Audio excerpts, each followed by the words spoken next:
Colister, the master of poundage.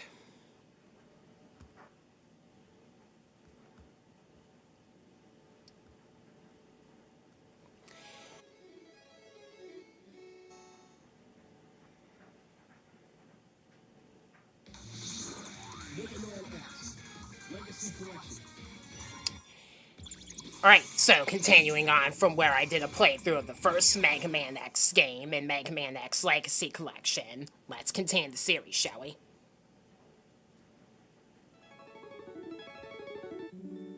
Let's go.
Without further ado, let's begin the second game in the Mega Man X series, which, like its predecessor, was released originally on the Super Nintendo Entertainment System, or SNES.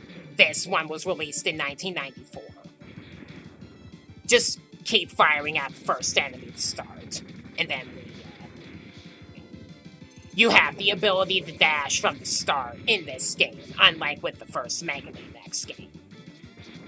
I also want to point out about the previous Mega Man X video where there was audio lag.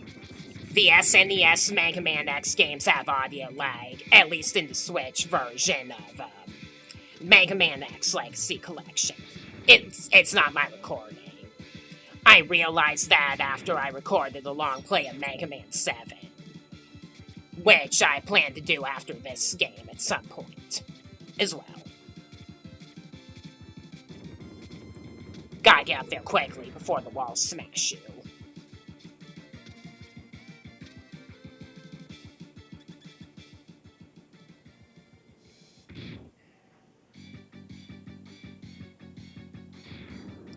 There is an achievement for beating the opening stage with full health, which is hard to do specifically against this boss, so...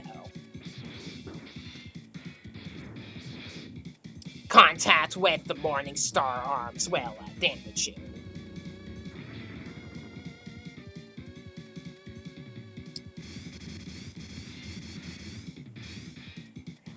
Then we have an intermission.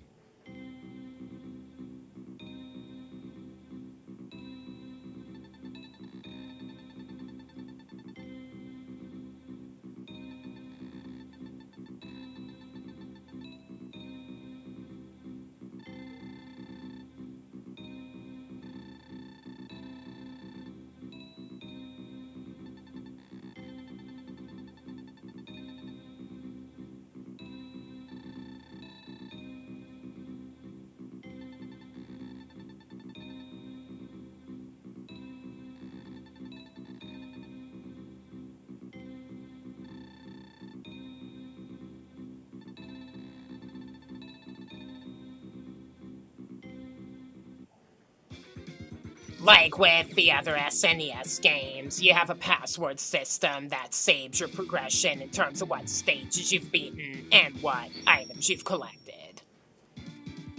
The saving system was made easier in Legacy Collection. We're gonna do the wire sponge first. As soon as the stage begins, wall jump along the back wall, and there is a well-hidden life up. Believe it or not, I found that on my own in my very first playthrough of this game. Master Opponent. Different weathers go on in this stage, and certain special weapons used on the orbs you see can change the weather. The rain pushes you back a bit, making climbing along this wall a bit tricky and scary since there's spikes, which, as always in the series, are instant death if you touch them.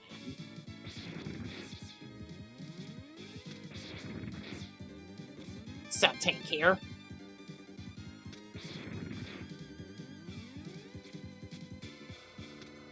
This game is a lot harder than the first Mega Man X, in my opinion.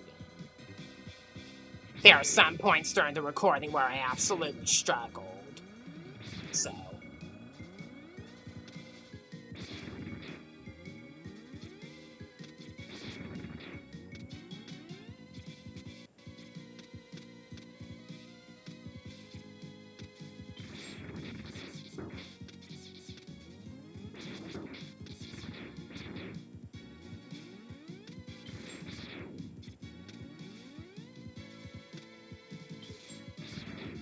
The different weathers also affect the kind of obstacles that these enemies drop, as they appear.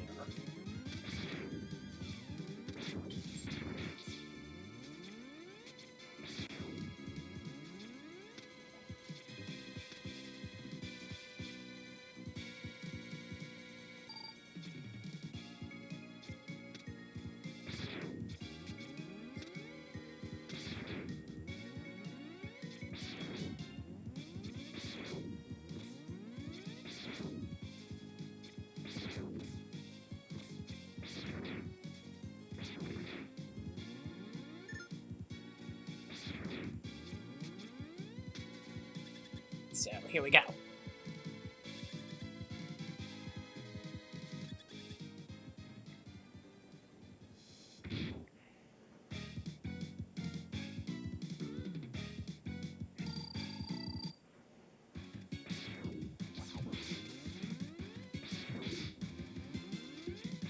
The thorns that he shoots while he's hanging on the ceiling, you can destroy them with a moderately charged shot. And his spinning stance deflects your attacks, so you have to wait until he starts to strike you. And while this boss is pretty easy, he does have some movements that are hard to read, and I got a really bad transition there. Bad enough so that I would call it a near miss. I'm also not used to what controls you have to input in order to use, like the sub-tank and stuff.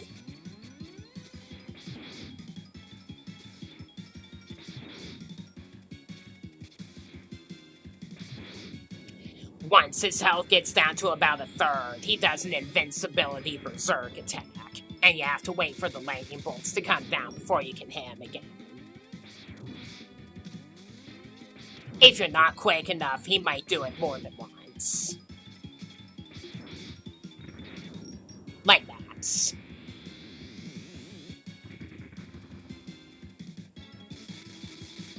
You've agitated me enough.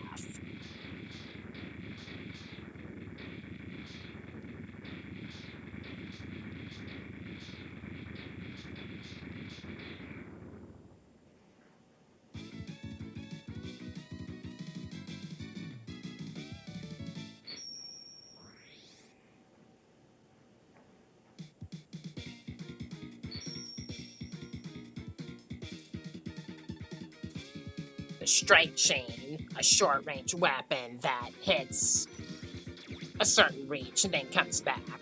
It can also reel you in the walls if used right, and if you're quick enough to wall jump after, and can even grab and pull in items towards you. Next up is the Wheel Gator.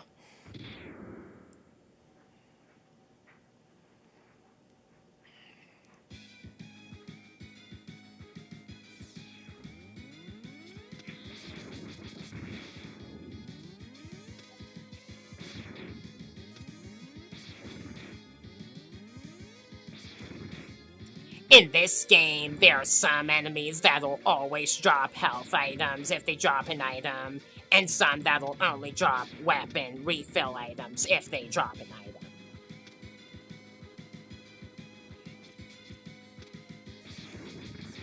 To get past the shield guys, shoot a charge shot at the right moment to toss their shield up, and then open fire. You can't get that health pickup by raw wall jumping, unfortunately. Problem which I gotta get a sub-tank filled.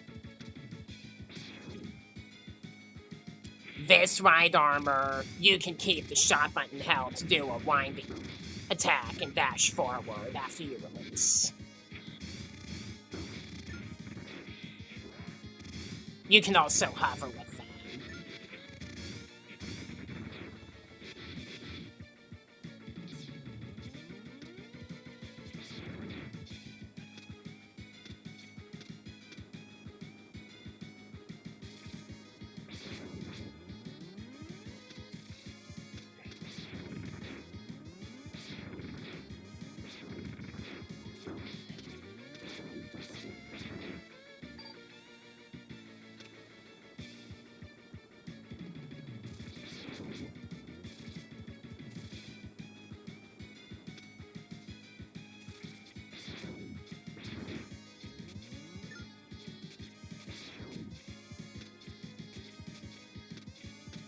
You can wall jump further and faster by pressing jump and dash simultaneously while you wall jump.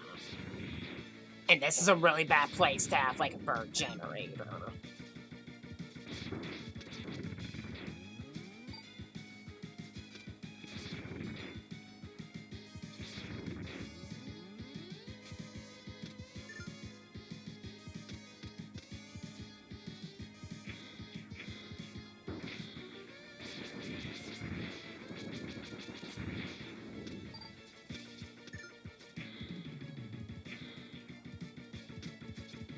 Good to go. If you want to avoid damage on these enemies, watch the pacing of their shots while holding a charge. Come down and shoot the charge shot at the right moment to deflect their bullet. Now for probably the most annoying main boss in the game. Not the hardest one, just the most annoying. Again, and this is just me nitpicking, what is oil doing in the game set over 100 years in the future from present day? That's not going to happen. Gator's weakness is the strike chain, and he will always dive back down into the oil and shoot a spinning wheel on the wall, followed by a emerging grab attack if you're not careful, immediately after you hit him with it. Occasionally, he'll shoot another one, making dodging the grab part even harder. Occasionally, he'll go right back into the oil, even if you mix Strike Chain and X-Buster like I'm doing. He's invincible while he's glowing like that, unless you use the Strike Chain. That's where I use it in particular.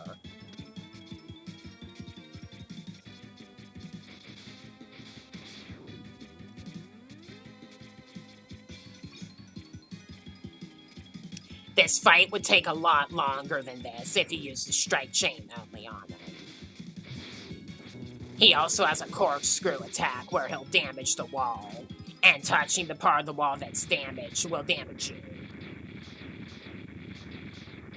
So.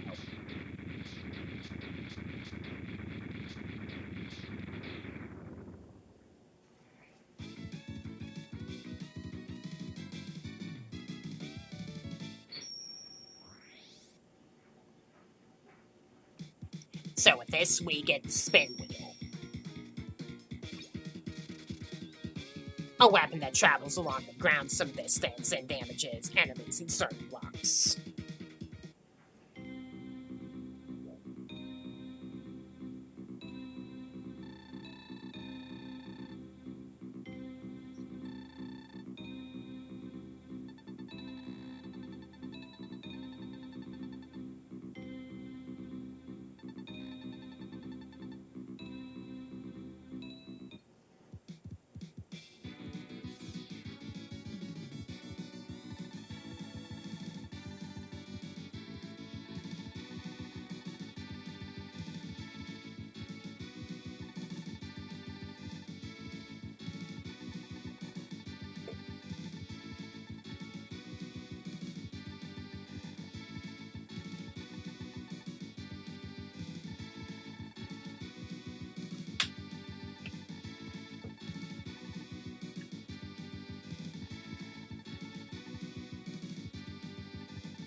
For your third selection and onward, the X Hunters, as they called, will roam around the map in the stages you haven't beaten the boss in yet.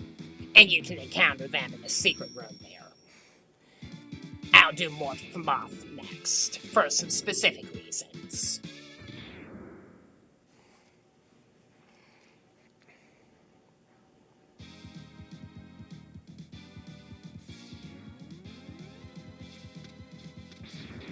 You want to shoot the hanging guys in the head, not the body. If you go underneath them, they'll drop down and start attacking. We're going to use the spin wheel here. Cut our way through the ground here. And there's a Dr. Light capsule.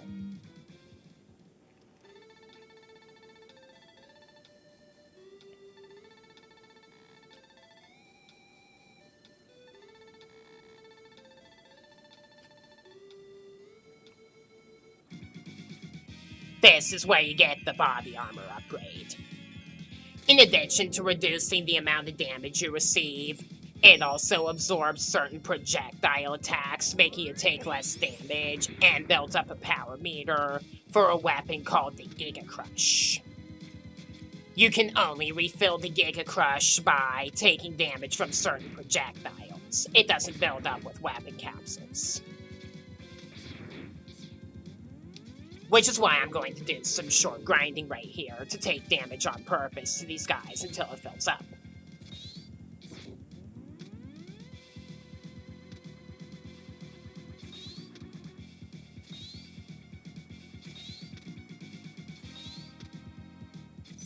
That sound means it's full. I'm going to save it for a very special use in the next stage after this one.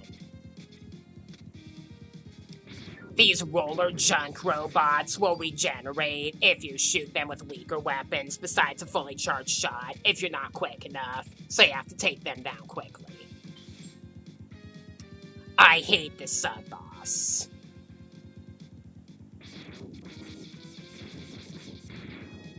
You have to be quick about destroying the dragonfly-like robot that possesses them, or they regenerate, and you have to sit through this all over again. And yes, it does have to face you in order for you to damage it. Problem with it's not leaving me alone.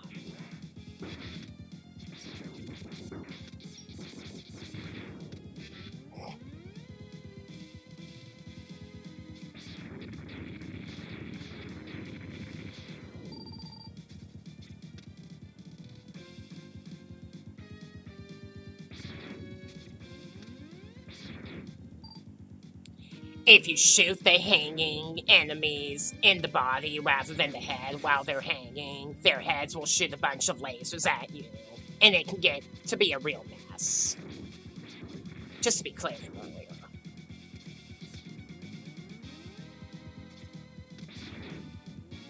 Here's where we're gonna fight one of the X Hunters, in this case Agile, the really fast one.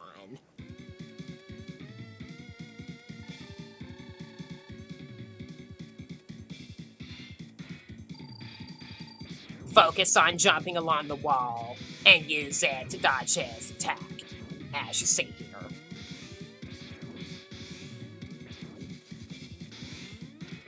Occasionally he'll do a dashing strike, which can catch you off guard easily.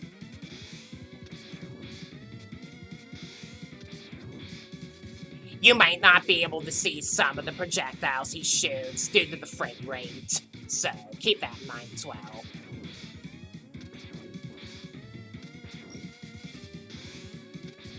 And his dashing attack with the sword deflects your shots, so you have to wait until he hits the other side. He might do a jumping attack at the end of it.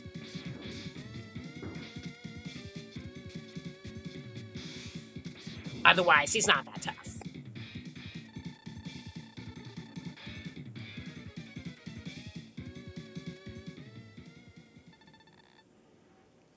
Each of the Maverick Hunters will surrender a part of Zero's body after you defeat them.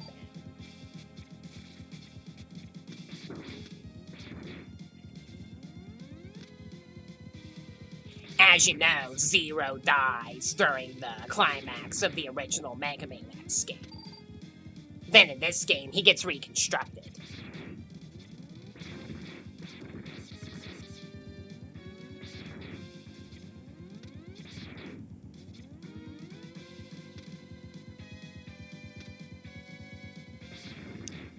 The dragonfly-like robots without wings will latch onto you and make you go crazy if you're not quick enough to destroy them, so keep that in mind as well. The ones with wings actually damage you.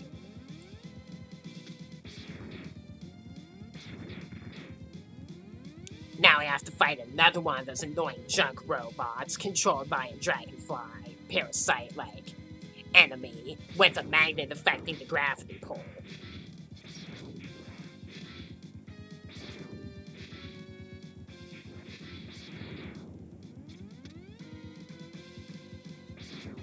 And, same as with the previous one, it doesn't even give me a chance.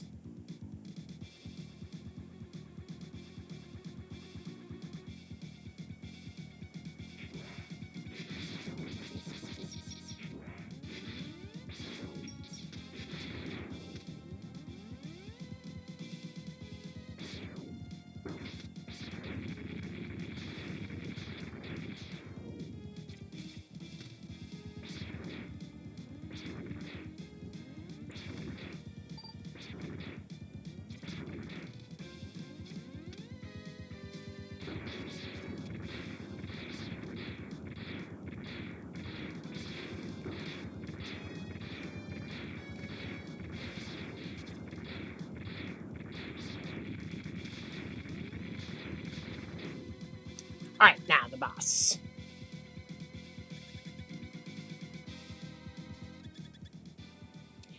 Morph Moth starts in a chrysalis-like state that swings from side to side along the ceiling where it's hanging from. Then we'll do a spinning attack that'll make it invincible until it stops, followed by a stream of junk shot that requires you to do well in while jumping and dashing to avoid.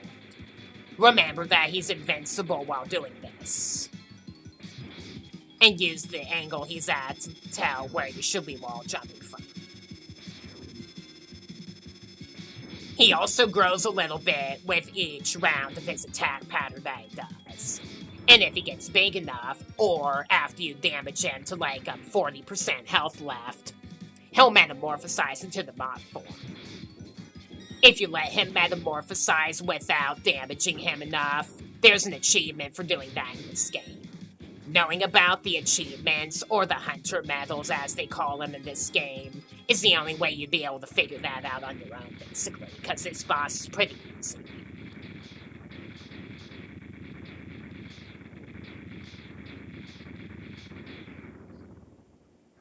I have every single hunter medal in both Mega Man X Legacy collections. Just so you know.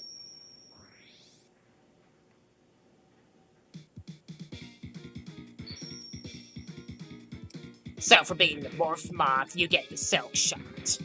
In the Japanese version of the game, it's called the Scrap Shoot, which in my opinion makes more sense for what the weapon is. Oh well.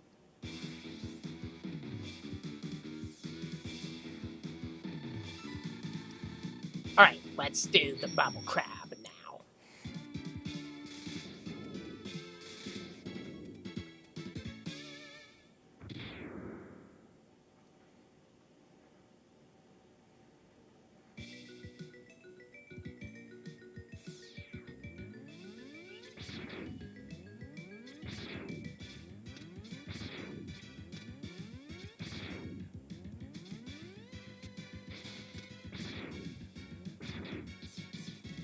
As soon as you go down here, there's a gigantic fish-type robot that is headed back to a base.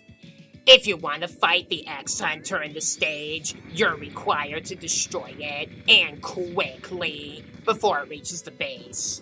Or you can't access it, even if you buffer through to make yourself be able to get up to it anyway. Like destroying the ship there, so... The fastest and easiest way to do it, in my opinion, is with the Giga Crush. It'll obliterate it with one hit. Here's a life up.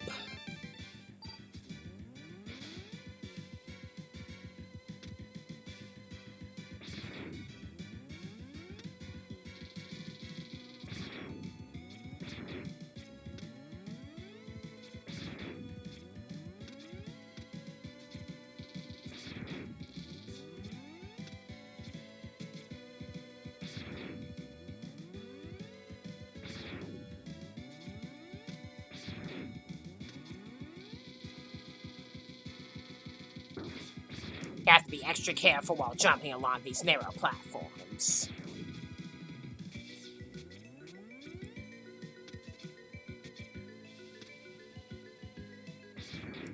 Up ahead, we're going to be fighting Violen. I hate this guy. He's a nuisance.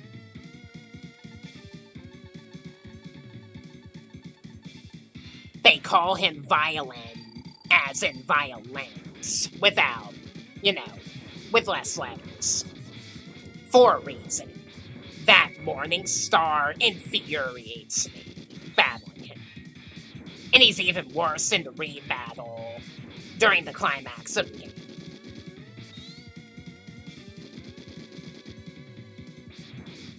He also has a widespread bullet attack, which is a little bit easier to dodge in my opinion.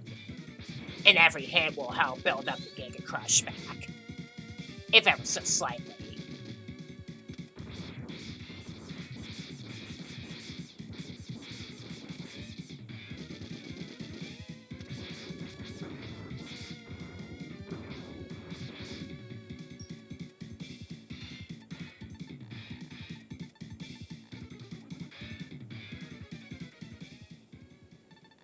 There we go.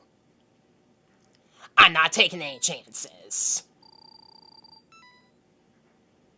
You can't pause buffer in Mega Man X Legacy Collection, mind you.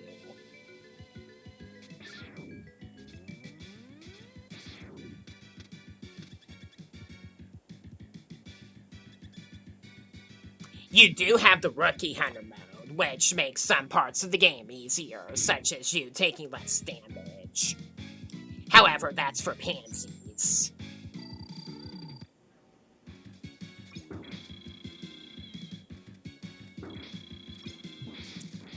Bubble Crab's weakness is the spin wheel. It'll cancel out his bubble shield and do more damage to him with other weapons. He has a plasma claw attack that he'll do after you try to jump over him.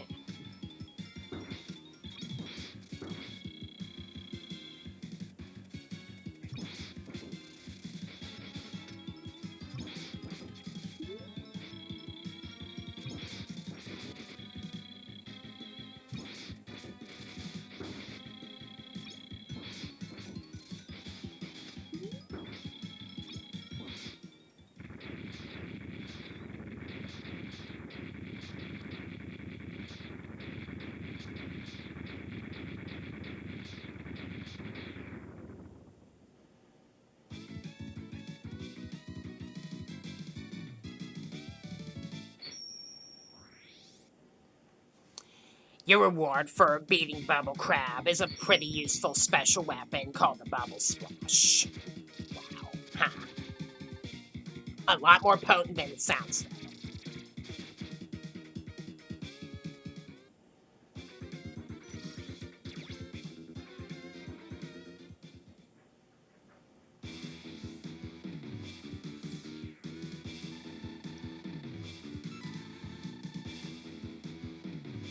I'm gonna go my separate ways and do Overdrive Ostrich next.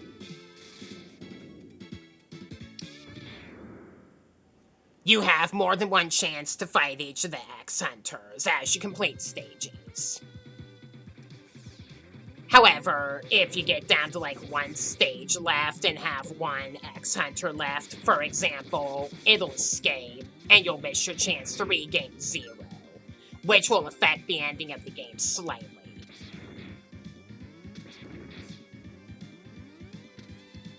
You got these jet bikes, which are pretty annoying to deal with, especially in the later games.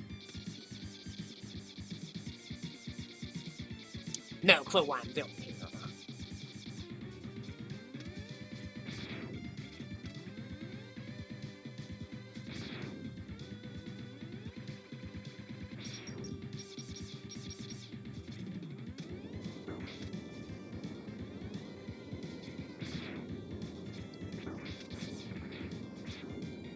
You can crash the motorcycle into the sandstorm generator that you'll see up ahead, if you want, though doing that is optional. Make sure you're not dashing at high speed here. And then, there is a very tricky to get life up, with the penalty for messing it up being death because of the spikes. I was trying my hardest to get it without dying. And it's going to take a while. Because of how touchy the turn is.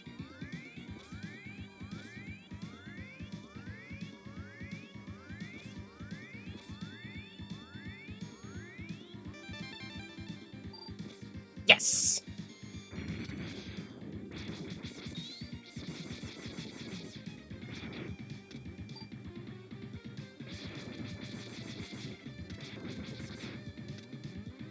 And I get some more juice for the sub-tank as well. There's a light capsule behind these blocks. Spin wheel is required to reach it. There it is.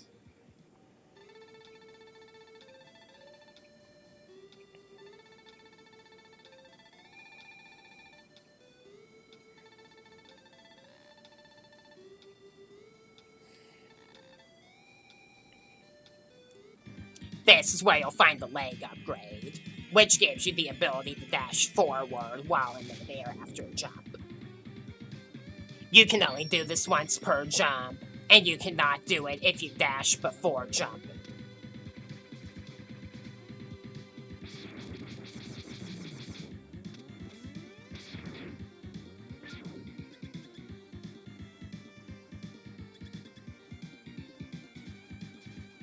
Just jump onto this rocket, which will take off, and X will automatically auto-fire and destroy it during the ascent, and then fall into the arena where Overdrive Ostrich is waiting.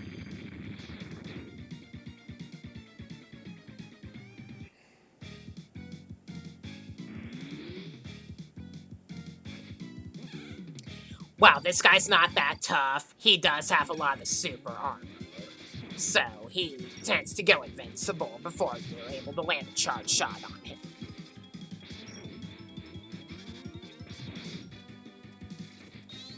The Sonic Slicer attacks he does are also very hard to avoid.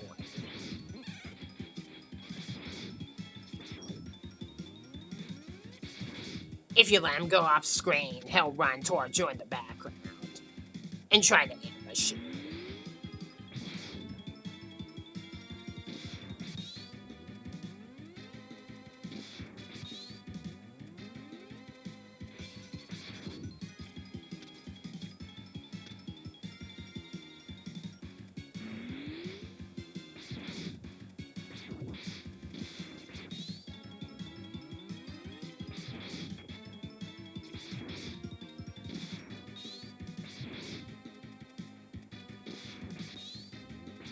Enough.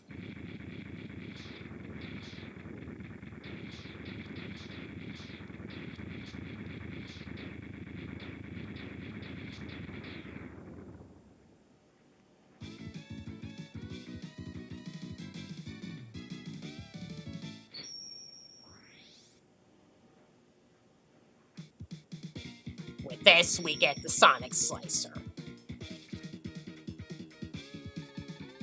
It shoots crescent projectiles that arc up slightly and bounce off of walls as they ascend.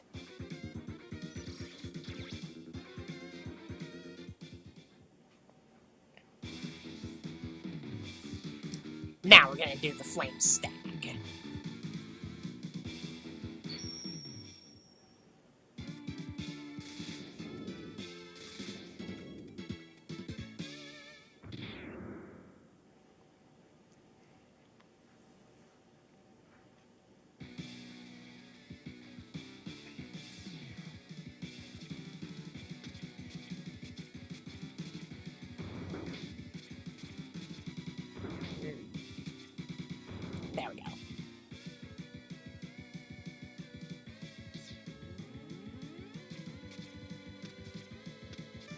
Here's where the sub-tank is.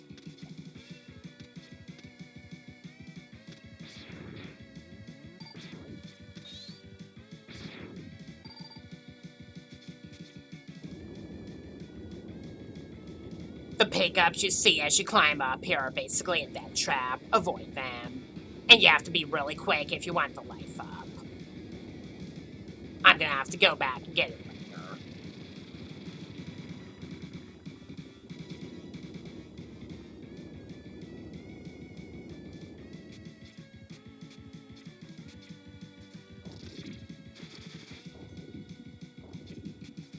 I want to climb this wall. There we go.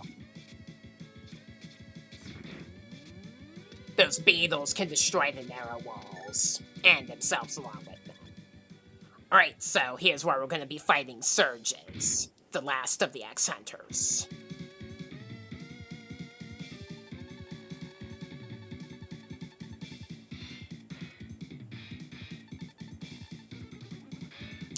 He's basically the brains, Violen's the brawn, and Agile's the speed. So Serges will put up a force field shortly after you shoot a charge shot, so you have to shoot him up close. And if you have the arm upgrade before you fight him, he'll put up the force field as soon as you shoot the double shot, making him immune to it. You need to shoot a charge shot to do away the mines he puts as well.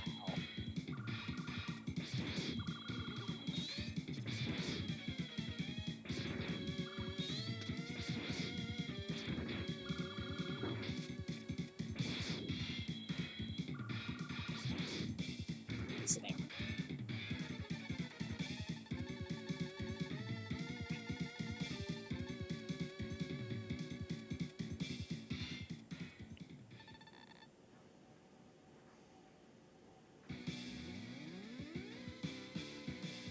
So, we got all of Zero's parts back. Fantastic.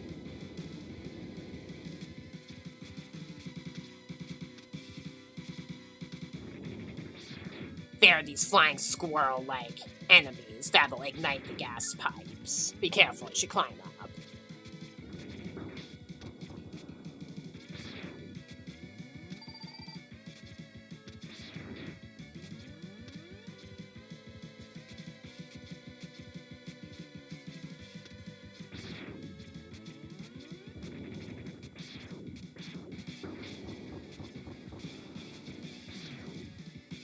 For Flame Stag, we're gonna use the Bubble Splash.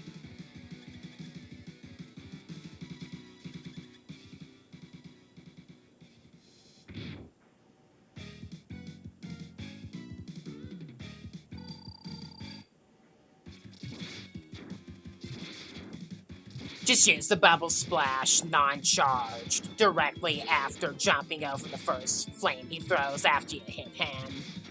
On command like this, and you can make short work of him.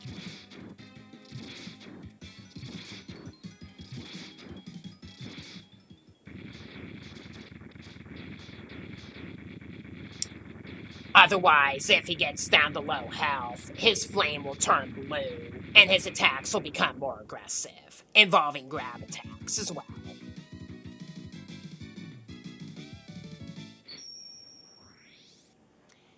Alright, so we get the Speed Burner, or in the Japanese version of the game, the Rushing Burner.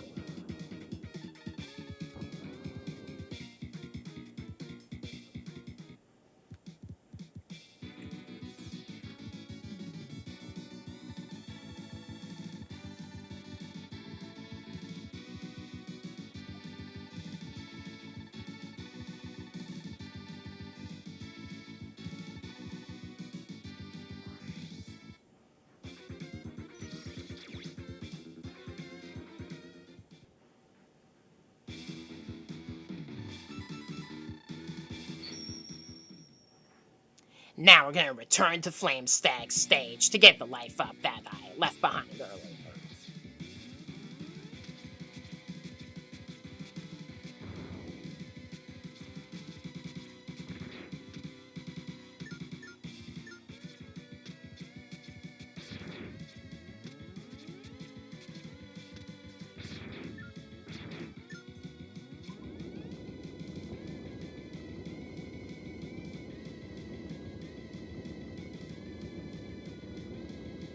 Gotta kill this quickly. And then I'm just gonna use the escape unit.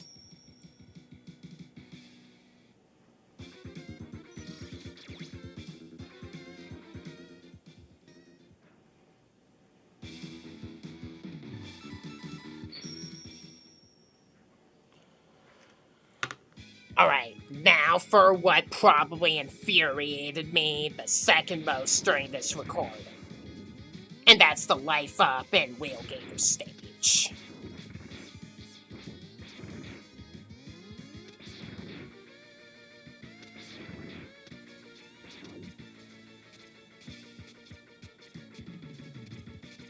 First, though, there's a light capsule up here.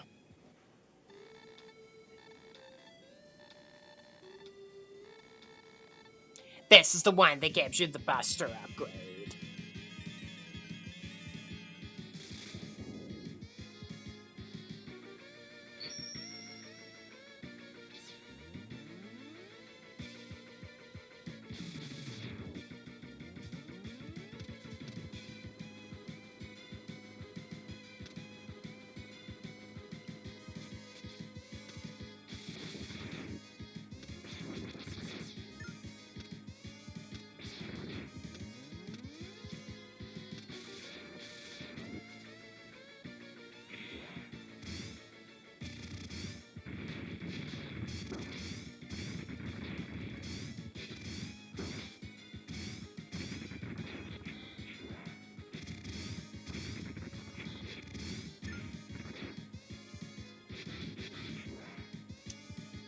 The legitimate way to get the life up is a well-aimed, fully charged speed burner and dash in midair in whatever order, followed by a really carefully aimed wall jump, with the penalty for messing it up being death. And I just couldn't do it fast enough in this playthrough. So, an easier way to do it is to let yourself take damage from this tank and immediately wall jump on the spikes while you have the invincibility after taking a hit. Like that. That was the way I had to do it for this recording.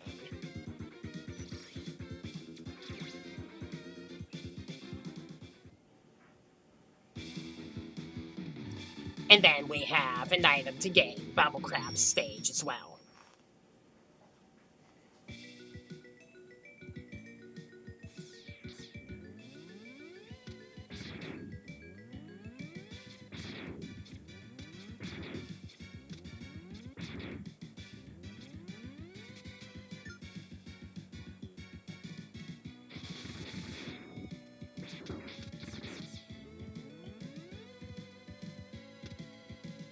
No Giga Crush means I have to wait a moment.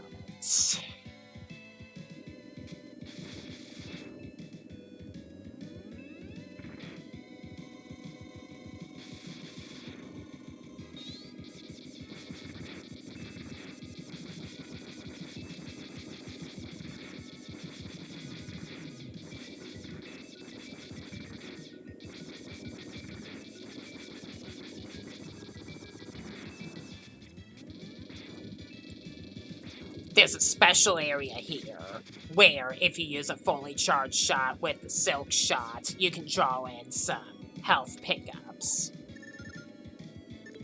This is the easiest way to fill up your sub-tanks.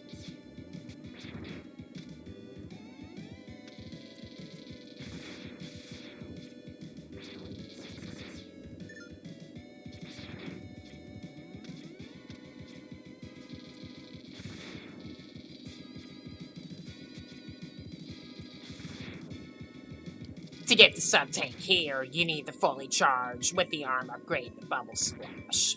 And you should be able to jump on the water surface if aimed right. And get it that way.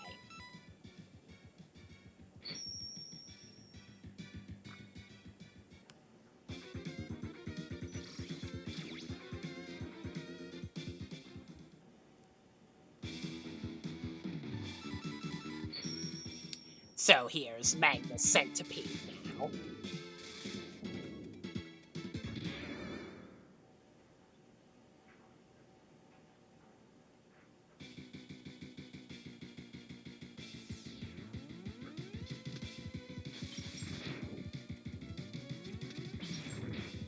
charge shot will cancel out these enemy shields, and then you can shoot them quickly from there. Avoid the spotlights, at least in the first part of the stage.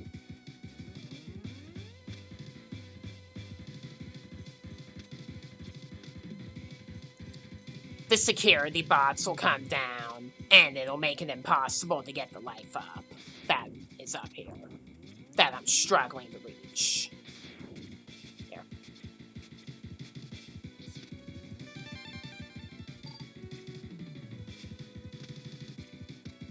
There's also a hunter medal for avoiding all of the spotlights in the entire stage, and there are even more of them later on.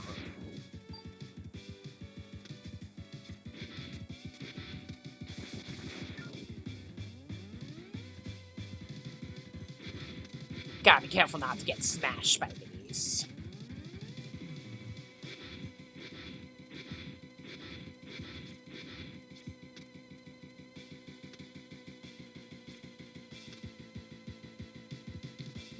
You need to do a well-aimed charge, speed burner, and air dash in order to reach this. And I absolutely struggle to do it.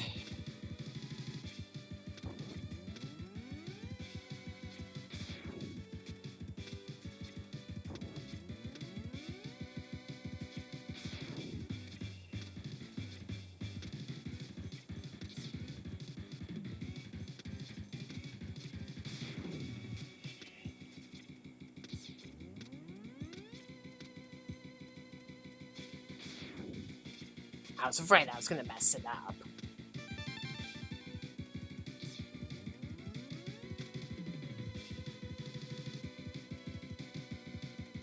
You have to fight a computer virus shaped like a sword here. Only the hilt is vulnerable, and it can be very easy to miss.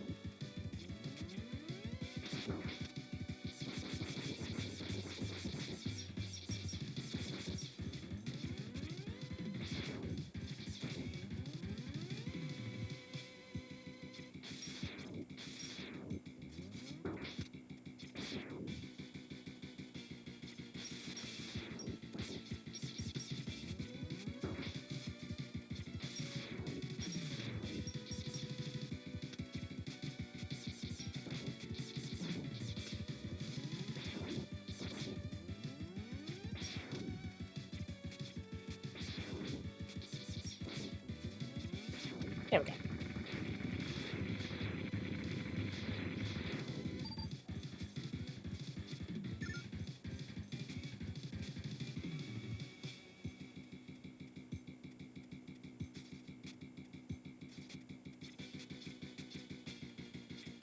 Yep, that's not gonna happen. There are blocks that'll damage you as they fall, and turn into solid ground as they hit the ground, making it hard to reach the X-Hunter room, as well as tracking systems that'll lock onto you and send data to the sub-boss if they catch you, making it harder.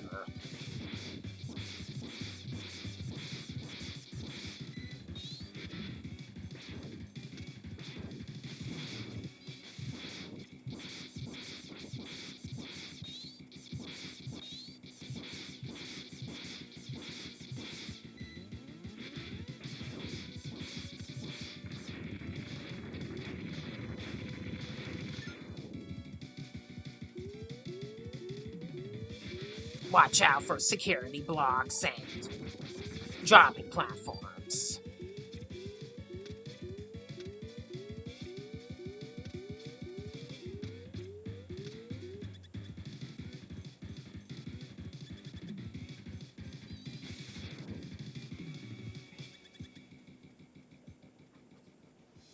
The silk shot is Magna Centipede's weakness, and the first hit with it will make him drop his tail, which will weaken him and limit his abilities. It'll prevent him from using his magnetic powers, which can disable you temporarily. He just has a tendency to be very evasive, and so you have to shoot and aim with it carefully. As you can see.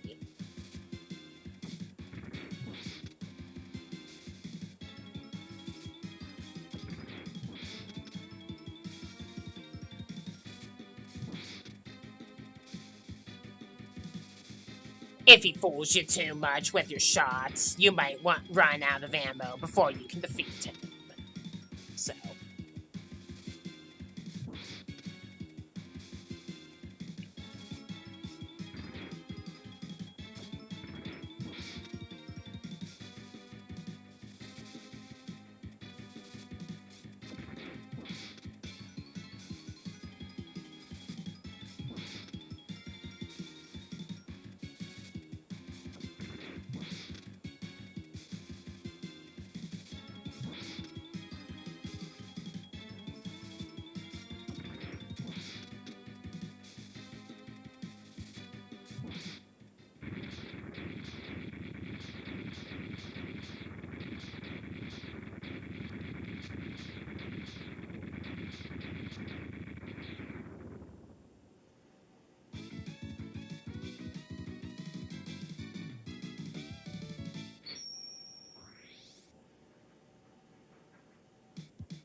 You get the magnet mine, a projectile that can be steered up and down after firing, and will remain on solid objects momentarily.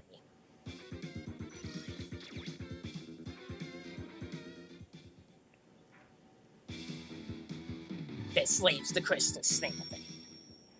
Let's go.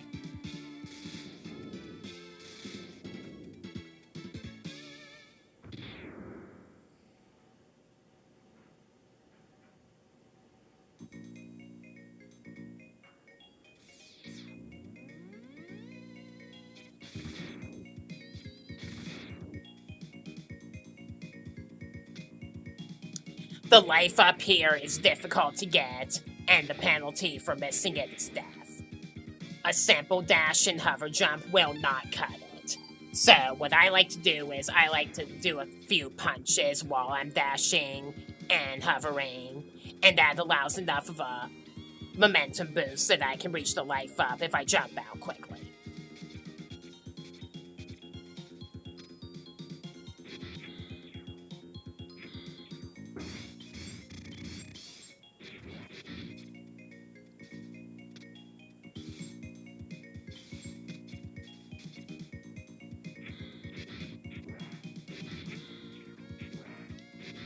This is probably the most difficult of all the X-Hunter rooms to reach in the game. And definitely the most dangerous. So...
Here's the final of the light capsules, where the armor is concerned.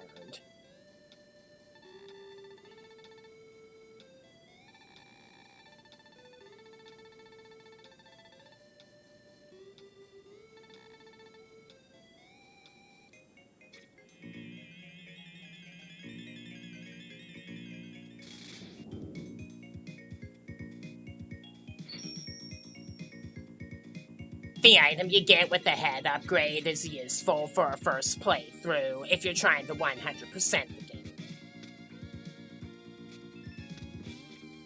And even though it says it uses energy, it doesn't seem to deplete your energy for it at all if it's used. So, little bit of a fail there.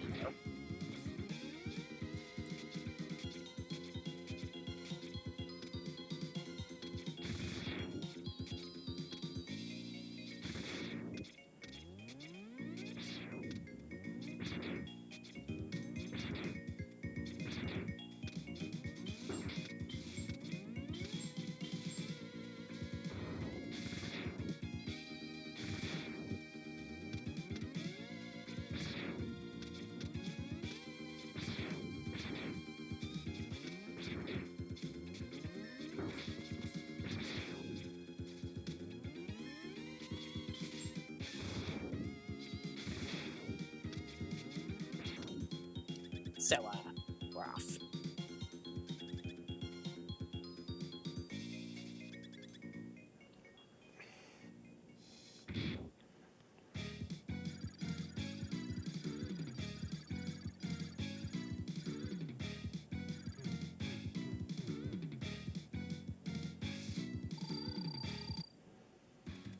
After landing a hit on him with the magnet mine, it'll send him flying right to the wall, which will damage him alone. And you can dash into the shell to send it, lopping around, slowing him down to get back into it. Just remember that while it's on, the shell will deflect your shot, and if you're not quick to hit him, he'll slow you down.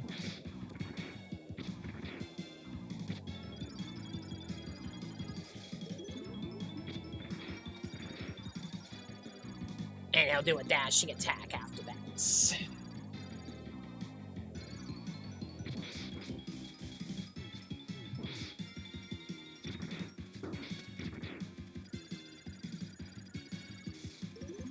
All you do is slow me down.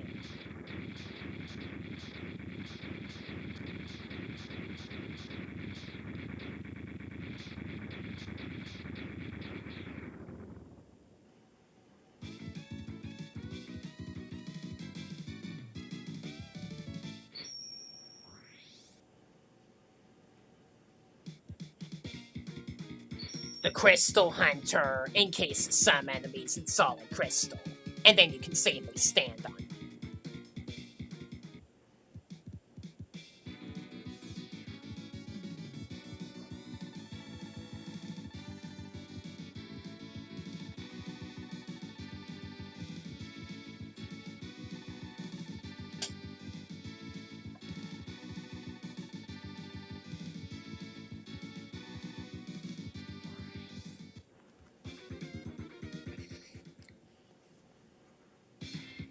We're still missing one more life up. It's in the Morph Moth stage, so gotta get that first.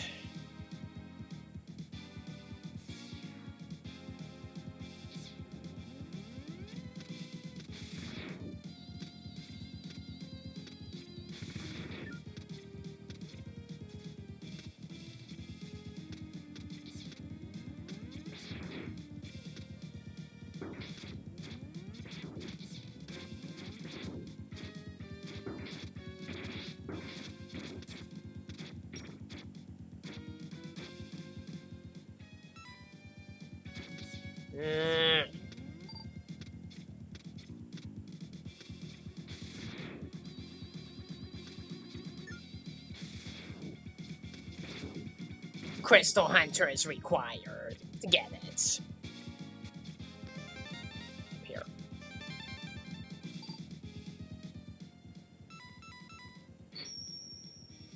From here on out, password saves are meaningless.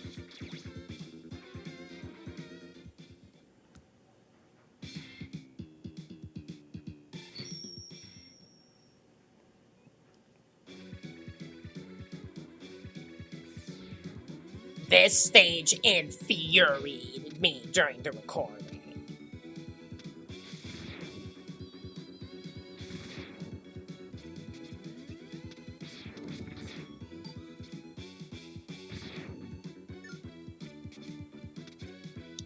The stage itself is really trolling and unfair, and so is the boss.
Because your charge shots with the arm upgrade are a bit slower to execute, it can make enemies like the hog-faced wheeling enemies hard to land a hit with. So.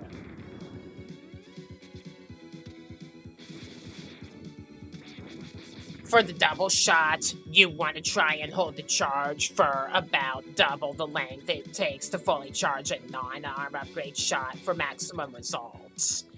And then the follow-up shot can damage enemies a little bit, like bosses, even during their post-damage invincibility. The only problem is Violen is invincible while he's changing the blocks, and the Morning Star deflects your shots easily. Furthermore, the Bubble Splash, which is his weakness, doesn't do that much damage, and the Morning Star here gets absolutely ridiculous.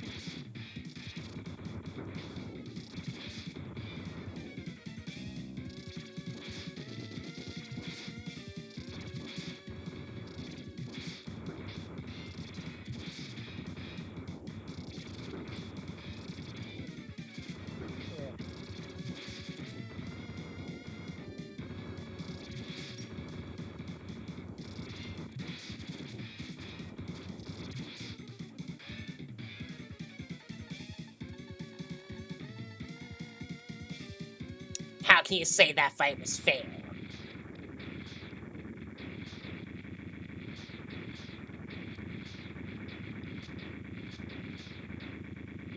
Just be thankful I had no further problems after this.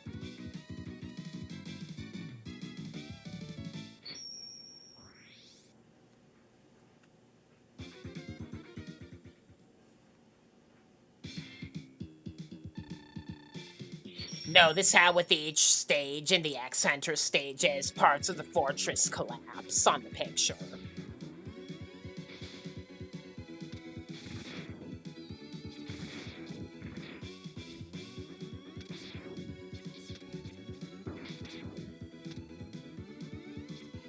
This stage is also tricky, just not nearly as bad as the previous one.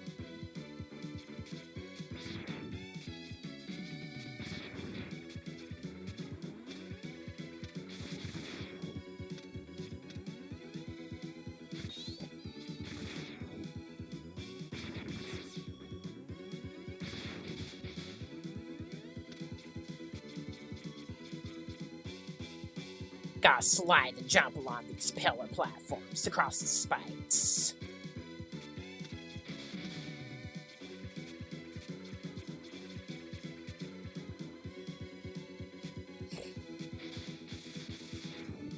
And then we have to wait for one to come down here. I forgot to mention, spikes in this game kill you on contact, even in Rookie Hunter mode.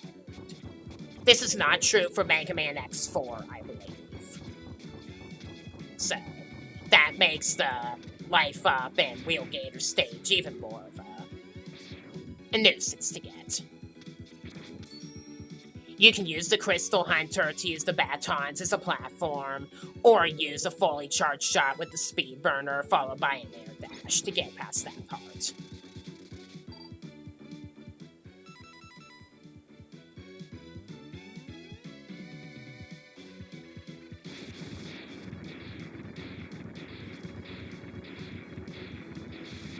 Those guys aren't that scary.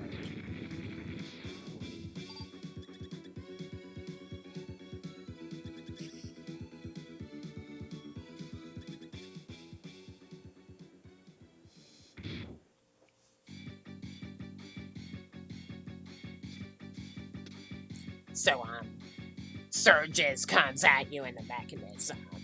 Start by landing a silk shot on the 4 cannons to destroy them. Each destruction of a cannon will bring the tank closer and limit you to these platforms. And while Serges' weakness is supposed to be the Sonic Slicer, of which a better effect at fully charged, I struggle to land a hit on him with it, so I use the Speed Burner. The bullets he shoots alt back and forth between a plus alignment and an X alignment, making it easier to memorize how to dodge. It's just that in some parts he absolutely corners you with them. Unfortunately, had to use a sub-tank here.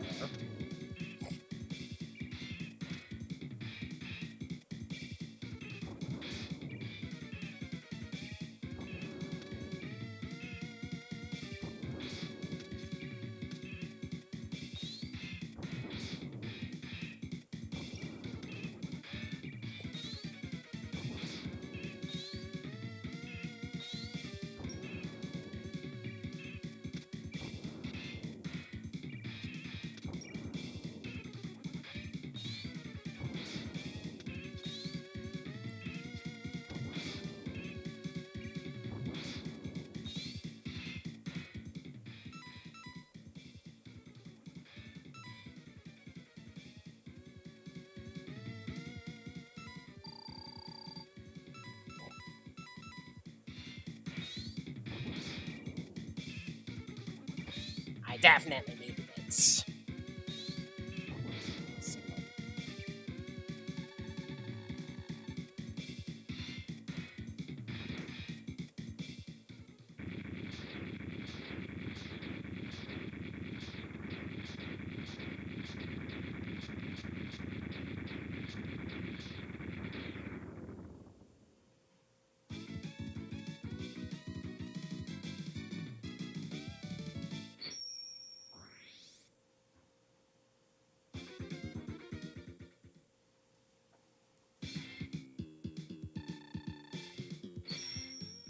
On with the least infuriating of the X-Hunter stages.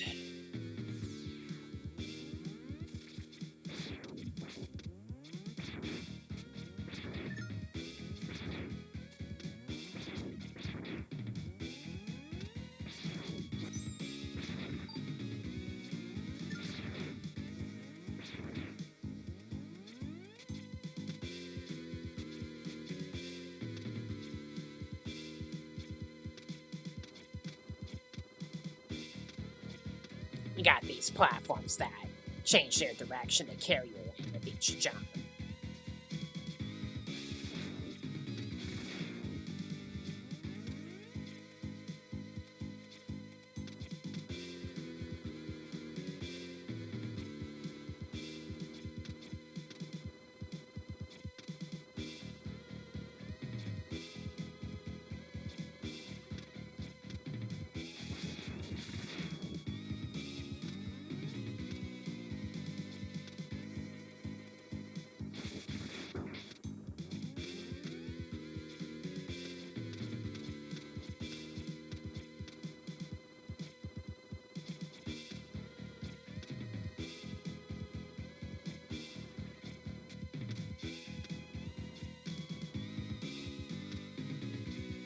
I'm not getting the sure you can in this playthrough, just so you know. The game's already ticked me off enough. Otherwise, if you ride the platform or use a crystal hunter on the batons, you can go up the ladder you see there. And then there is a very difficult spot that requires dashing and speed burnering over some spikes.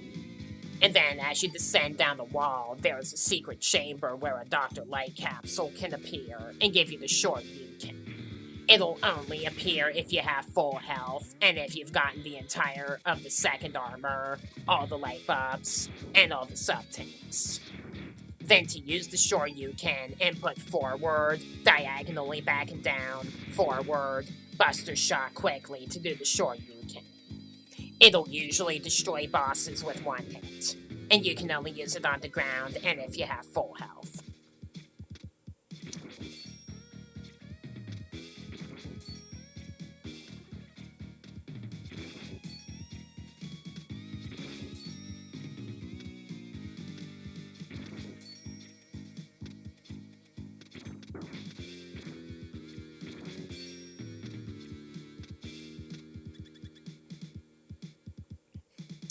Without the sure you can, Agile's weakness would be the magnet mine.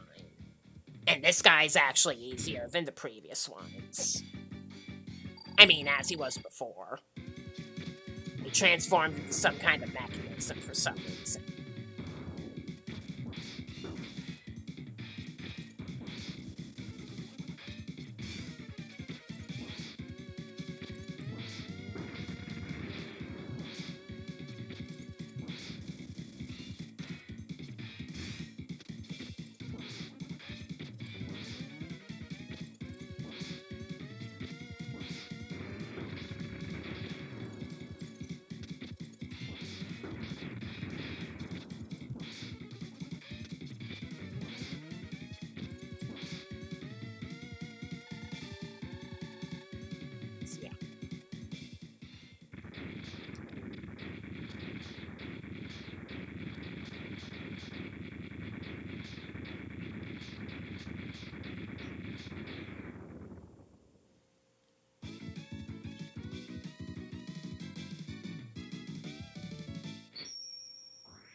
The next X-Hunter stage after Agile's destruction is the boss rush. Mega Man series tradition where you have to fight the 8 main bosses once again at the climax of the game. That damage capsule is just randomly there.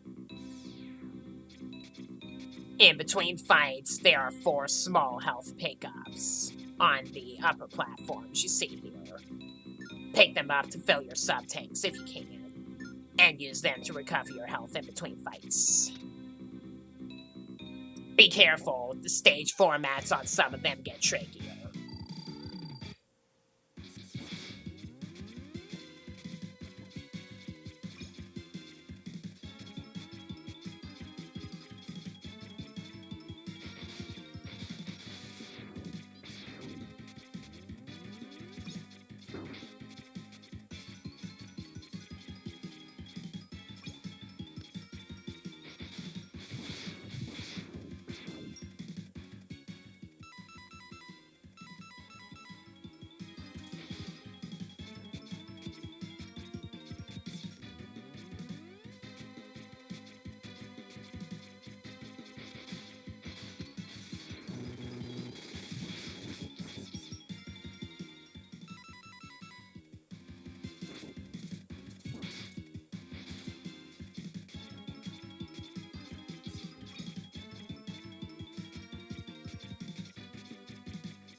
I almost forgot to mention, if you ready a weapon in advance, knowing which capsules have which bosses, you'll revert back to having the X-Buster, so wait until you enter each capsule before you change your weapon.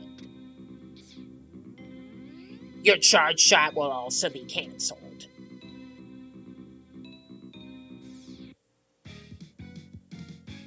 Overdrive Ostrich's weakness is actually the Crystal Hunter.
Morph Moth's weakness is Speed Burner.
Wire sponge sweetness is the Sonic Slicer, and watch what happens if you use it as the final blow on him.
Then after that, you get this.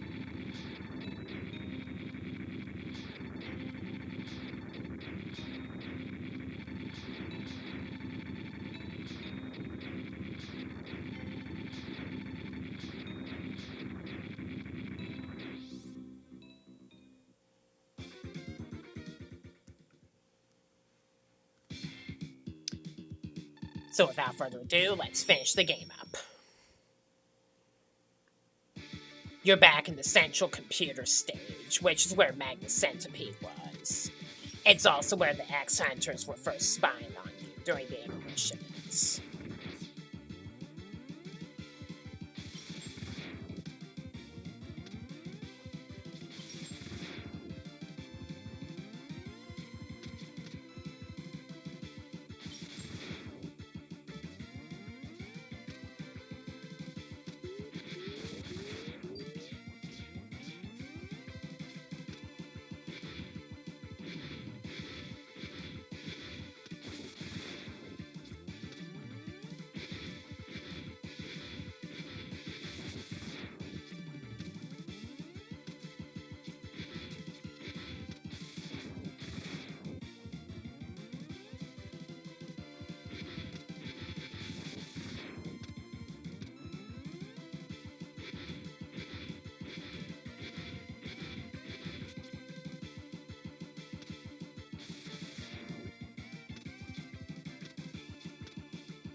Reunion with Sigma and Zero.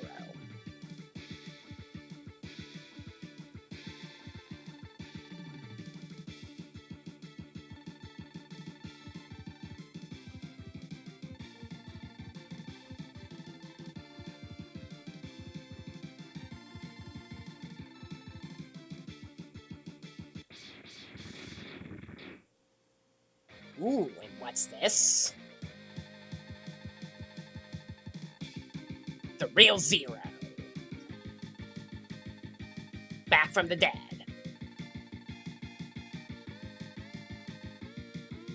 That's interesting.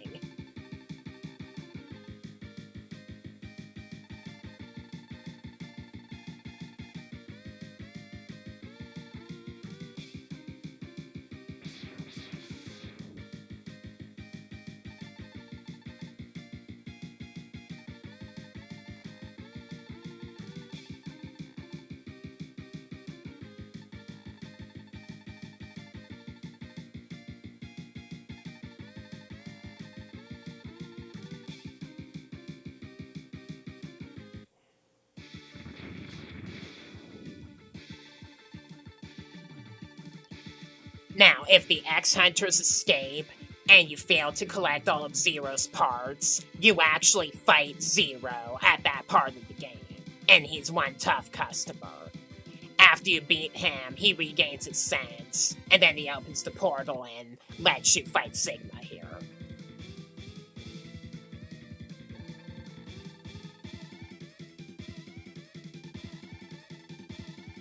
So regardless of whether or not you recover the parts, Zero still comes back as X's friend, and the ending can still be considered canon, whichever one you prefer to play with. Neo Sigma is also very annoying.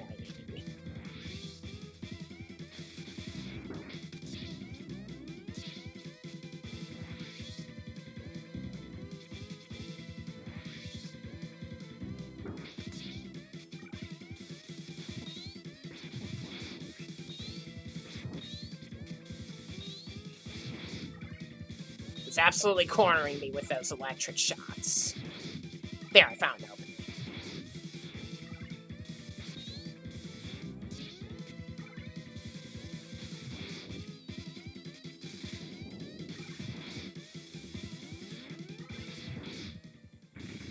Then after you defeat Neo Sigma, you have to fight the Sigma virus. Which might not be easy to understand at first.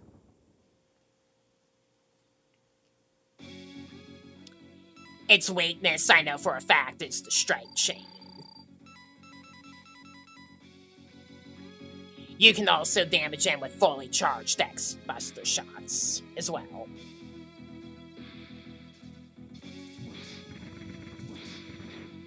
Though it doesn't show you how much health he has left, his color changes the more damaged he is.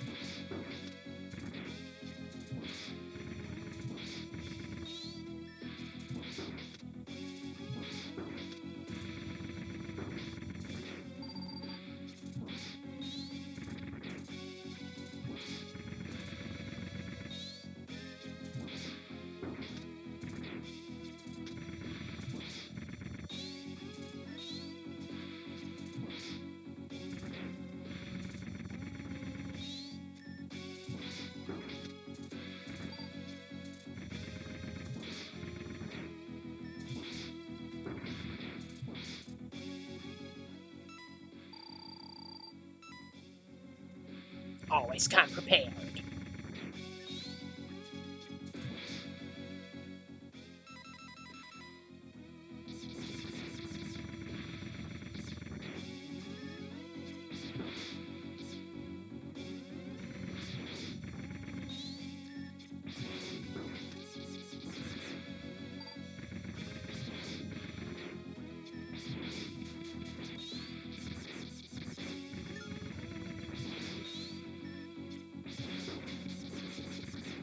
Once he gets down to low health, where he turns orange, he'll teleport from place to place and try to contain you. From there, you'll consistently take damage, and you'll have to spam using the strike chain to finish him off.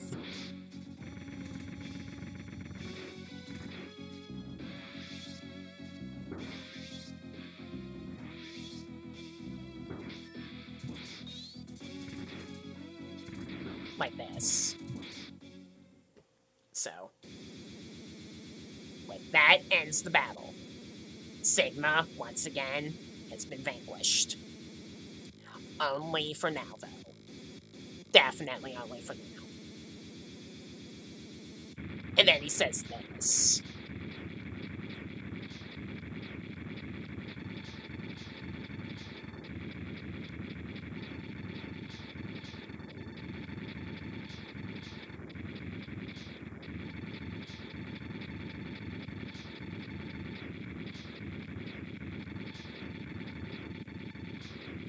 That specific line in particular is interesting. Flashing warning.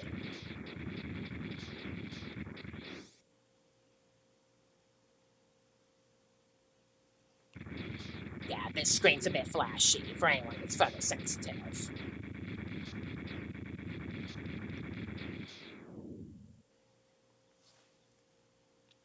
I'll let you read the epilogue, and then I'll come back during the credits.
So with that ends the long play.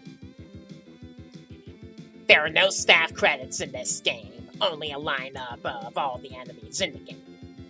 So,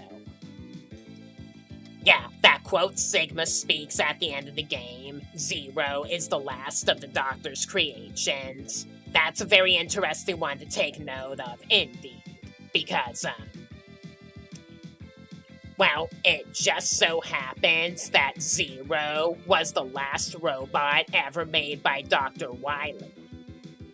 Dr. Wily died shortly after Zero was just created. And Zero did start off as a Maverick, as you see from the story in Mega Man X4. And after he tried and failed to attack Sigma, before Sigma became evil, he was studied and became a good guy from there instead.